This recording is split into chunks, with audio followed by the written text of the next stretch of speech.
And hello, fellow raiders.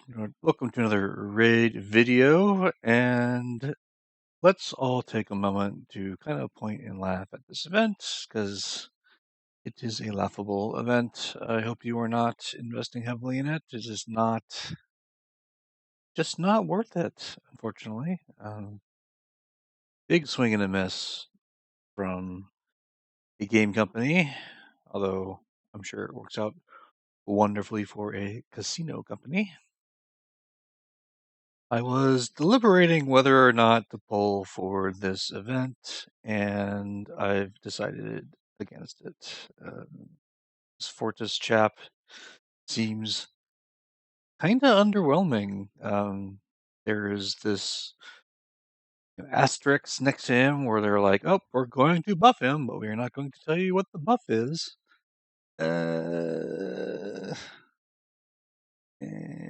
Even if you assume this hits like a truck, still a little wary about it.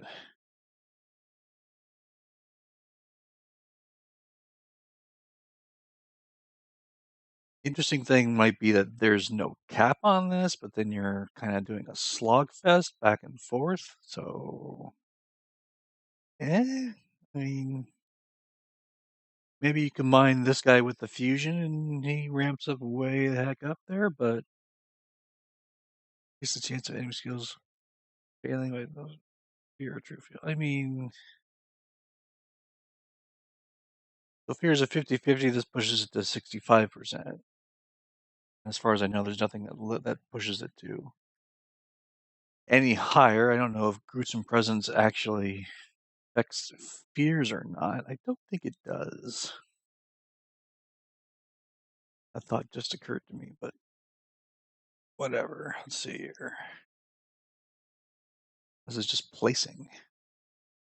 So no, it's not going to increase. From the testing that I saw some content creators do, this guy just seems terrible, honestly. I just don't even want to pull him. Because he would just take up a space in the vault, and getting a dupe of him would be unlikely. And like I said, he just take up space. As far as 10x's go, though, this is not a bad 10x. I was also tempted to pull for Chris, but the 4 just kind of soured it for me. So I'm just gonna hold for it now and see what comes later. I'm still hoping they'll do like a 2x 10x for a champion I want. Either uh, Chris, what are the other two? Chris, Sifi, and or Yumiko. Those are the 3 boys I really want to go for. But this does give us a good opportunity to farm up some masteries, so I've been doing that. And because I'm usually behind, I just finished Mighty Uko's masteries. And then the odd mechanics around Mighty Uko have me considering someone very unlikely, and that's Chancellor Yasmin.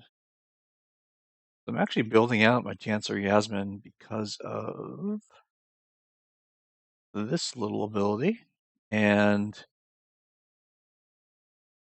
the issue with Uko is actually potentially a strength with Chancellor Yasmin.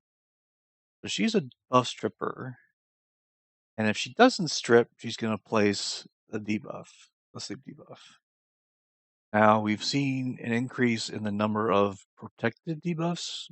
Mostly this is the problem with Uko and Hydra. Uko can't place his block buffs skill if the Hydra has one of those unremovable buffs on them. However, for things like Arena, specifically Arena, seeing a lot more use of the bolster set. We're seeing things like Brogni. We see things like Necrit. People coming in with a protected debuff that is not a block debuff skill. So when we strip all the buffs, and if they have a bolster set on, for example, them to sleep. It's something very niche that I'm going to try out. And she's an epic, so she's inexpensive to build out, so she's joining the list of things I've been building. Uh, and then as far as building other things, I'm kind of like following my ascensions, following my awakenings. I have Moranix. I may build Moranix out. She's probably going to be, at least get her masteries done. I still think her disability, I think, is actually has potential. There aren't a lot of people who can ignore unkillable. So I think that is a benefit. Specifically, someone like Leo. Leo shows up in like every arena team, and I've only built a single Genbo so far. I don't think I have another Genbo. The Genbo is obviously the counter for that. Ignore unkillable, and he has an increased attack buff, which is good. But I've only built one Genbo, and I don't think I have another Genbo, so that's an issue. So building a Marinix could help with that problem. Oh, I do have another Genbo. Never mind. I could have two Genbos and a Marinix. But that's kind of how I've been going along in between fusions. I've just been farming the masteries on champions that I may build during those fusions. And farming the Iron Twins. I got a few coins. I got soul stones. So we're going to pull those and call it a video. What I find funny is I kind of like am floating around trying to take these into consideration when I'm thinking about what I want to build next, because I don't really have a strong need for any specific team. Don't have a strong desire to build anything in particular these days. But maybe this will show me something. Padma? Yeah, Padma. Let's see. So none of this changes what I would want to build, but Padma getting awakened? Sure, I'll take that. I originally built Padma back when she was in my killable clan boss team, guess I should say. Back when I used to run Valk in my clan boss for the counterattacks. I already have Abyssal Ascended. Don't need these. Maybe.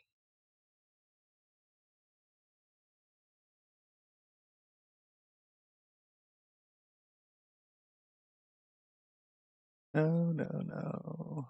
Maybe. Was he prosecutor? No. I'm never gonna build Jing on her. I'm just not gonna do it. I don't think so. She might build it for something. I don't know. Yeah, we don't need those. Blood Mask, baby, is good champion. You I have two of. You I forget. I have fours.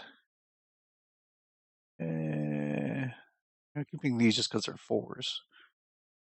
You I thought of a building, Metal Shaper, who was used for, what's his face? Scarab, I believe. Any 5 stars. And I've only got 2 for 6 star. Alright, that's good. Okie dokie. Well, that's going to be it for me. I've been working lately, so not a lot of time to do other prep, but hopefully next week will be better. I will see you guys next time.